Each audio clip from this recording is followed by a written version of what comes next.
విన్భక్తి ప్రేక్షకులందరికీ నమస్కారం. మనతో పాటుకున్నారు ప్రముఖ ఆధ్యాత్మికవేత్త జ్యోతిష్య పండితులు పురాణ పండ శ్రీనివాస శాస్త్రి గురువు గారు ఉన్నారు. ఫిబ్రవరి నెలలో ద్వాదశ రాశుల వారందరికీ కూడా ఏ విధంగా ఉండిపోతుందో గురువు గారిని అడిగి తెలుసుకుందాం. నమస్కారం గురుగారు. గురుగారు, రేపు వచ్చే నెలలో ద్వాదశ రాశుల వారందరికీ ఏ విధంగా ఉండిపోతుందో తెలియజేయండి. ఫిబ్రవరి నెలలో మకర రాశి వారందరికీ ఏ విధంగా ఉండిపోతుంది? ఓం శ్రీ మహాగణాధిపతి నమః. శ్రీ గురుభ్యో నమః. హరి ఓం. శుక్లాంబరధరం విష్ణుం శశివర్ణం చతుర్భుజం ప్రసన్నవదనం ధ్యాయేత్ సర్వవిఘ్నోపశాంతయే. అగజానన పద్మార్కం గజానన మహర్నిశం అనేకదంతం భక్తానాం ఏకదంతం ఉపాస్మహే. గురు బ్రహ్మ గురు విష్ణు గురుదేవో మహేశ్వరః గురు సాక్షాత్ పరబ్రహ్మ తస్మై శ్రీ గురవే నమః. మంచి ప్రశ్న. మీరు ఏంటంటే మీరు నెల ఫలితం అడిగారు. అవును గురుగారు. ఏమండి, ఈ నెల ఫలితం చెప్పేటప్పుడు ఒక సంవత్సర ఫలితం చెప్పేటప్పుడు పెద్ద గ్రహాలను మన ఆధారంగా తీసుకోవాలండి. అంటే గురుడు, శని, రాహువు, కేతువు అంటే వాళ్ళు లాంగ్ స్టాండింగ్ ఉంటారు. ఇప్పుడు మాస అంత పూర్తిగా బాగున్నా వాడు రెచ్చిపోతాడు, బాగోపోయినా వాడు ఇబ్బంది పడుతూ ఉంటాడు. అలా కాకుండా వాడికి చిన్న చిన్న మార్పులు మంచి కానీ చెడ్డ కానీ రెండు కూడా చూపెడుతూ ఉంటాయి ఈ నెల ఫలితాలు. ఇవి కూడా చాలా ముఖ్యమైనవి. నేను అనేది మారుపుతూ ఉంటుంది. బాగా పెరిగిపోయాడు వాడి కొమ్ములు వచ్చి గర్వం పెరిగిపోతుంది.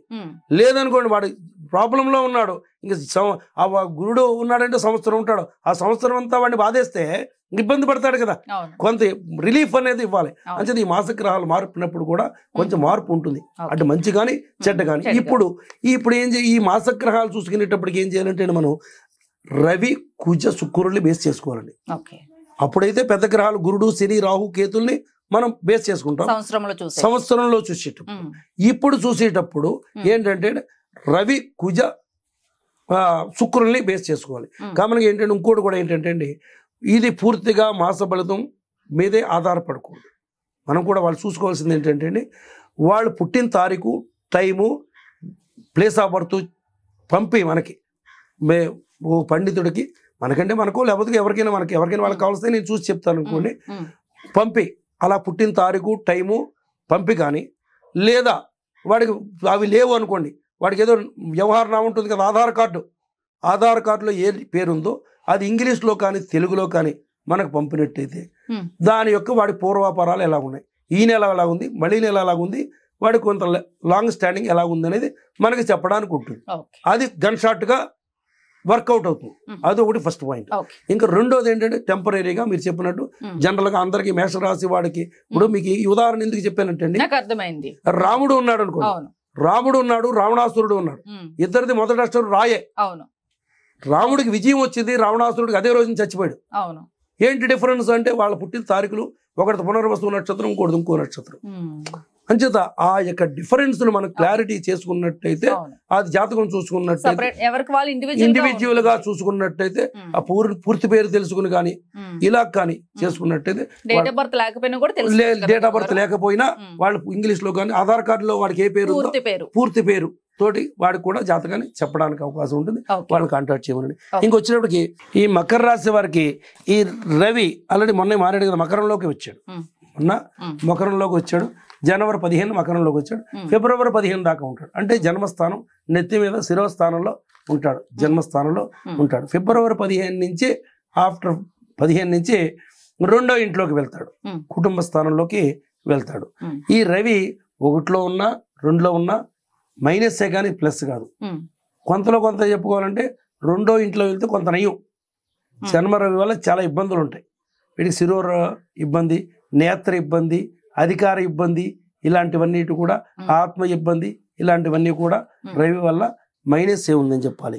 శుక్రుడు 3వ ఇంట్లో ఉన్నాడు, పర్వాలే. శుక్రుడు యొక్క మైనస్ ఏముండదు, ప్లస్ ఉన్నాం లేకపోయినా మైనస్ అయితే ఉండదు, పర్వాలేదు. శుక్రుడు స్త్రీ లాభం అది దాని వల్ల మంచిగానే ఉంటుంది.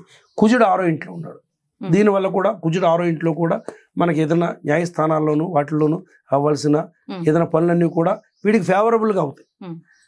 వీడికి ఫేవరబుల్గా 6వ ఇంట్లో రవి, 6వ ఇంట్లో కుజుడు చాలా మంచివాడు. వీడికి ఏదైనా పెండింగ్ ఫైల్స్ అవి ఉన్నా కూడా, లేదా ఉద్యోగం రావాల్సిన వాడికి ప్రయత్నం చేసినట్టయితే ఆ ఉద్యోగ అవటం, వివాహం ప్రయత్నం చేయడం, ఇవన్నీ కూడా 6వ ఇంట్లో కుజుడు చాలా మంచివాడు. ఒక్క మైనస్ వల్ల రవి మంచిగా లేడు. జన్మస్థానం 1, 2 కూడా అంత మంచిది కాదనే చెప్పాలి. అంచేత అందులో మాఘమాసం సూర్యనారాయణమూర్తికి చాలా ప్రీతైన మాసం. మాఘభాద వారాలు, అందులో సముద్ర స్నానాలు, అంటే సముద్రుడు విష్ణుమూర్తే కదా. మాసాల్లో కల్లా మాఘమాసం నాదైంది అన్నాడు భగవద్గీతలో మాసాల్లో కల్లా 12 మాసాల్లో మాఘమాసం నాదై ఉందని చెప్పాడు భగవద్గీతలో. అంచేది ఈ పట్టు దైవారాధన వదిలిపెట్టకుండా చేసుకున్నట్టయితే ఆటోమేటిక్గా ఆ ప్రత్యక్ష సూర్యనారాయణమూర్తి యొక్క అనుగ్రహం వల్ల వీళ్ళకి ప్రాబ్లమ్స్ ఏమి రాకుండా ఉంటాయి. ఓం గురుని సూర్య ఆదిత్య ఓం, ఓం హ్రీం గురుని సూర్య ఆదిత్య ఓం ఈ మూలమంత్రాన్ని కనుక చేసుకున్నట్టయితే ఆటోమేటిక్గా ఇబ్బంది లేకుండా మంచిగా సంపూర్ణమైన అనుగ్రహం కలుగుతుంది. ఏళ్ళనాటి శని ఉన్నా జనరల్గా ఓవరాల్గా ఏళ్ళనాటి శని ఉన్నా వీళ్ళని ఇబ్బంది పెట్టదండి. ఉన్న పర్సన్ ఏంటంటే మిగతా రాసుల్ని ఏళ్ళనాటి శని ఉన్నా ఇబ్బంది పెట్టచ్చు, కానీ ఈ మకర రాశి వాడికి వచ్చేటికంటే ప్లస్ ఏంటి అంటే వాడిల్లు కానీ వాడిల్లు తగలబెట్టుకోడు. శని వాడిల్లు వాడు తగలబెట్టుకోడు, ఎదరవాడిని తగలాడతాడు. కానీ వాడింట్లోకి వస్తున్నాడు కనుక వాడింట్లోనే ఉన్నాడు కనుక స్వక్షేత్రంలో శని ఉపకారం ఇచ్చేస్తాడు మకర రాశి వాడు. మైనస్ అలా ఏంటి అంటే రవి మంచిగా లేదు కనుక ఈ సూర్య ఆరాధన ప్రత్యక్ష కనిపించే దైవం అండి. సూర్యుడు అంటే ఏదో వినాయకుడు అంటే తొండ ఉందని మా తాత చెప్పాడు, మా నాన్న చెప్పాడు, ఇలా పూజ చేసాం. మనం ఎలాగున్నాడో మనకు కనిపించడు. చెప్పాడు, పెద్దలు చెప్పారు, పెద్దల మాట సత్యమూట అని మనం పూజ చేస్తున్నాం. కానీ సూర్యనారాయణమూర్తి అలా కాదు, మనకు కనిపిస్తున్నాడు. కనిపించే దైవం ప్రత్యక్ష సూర్యనారాయణమూర్తి.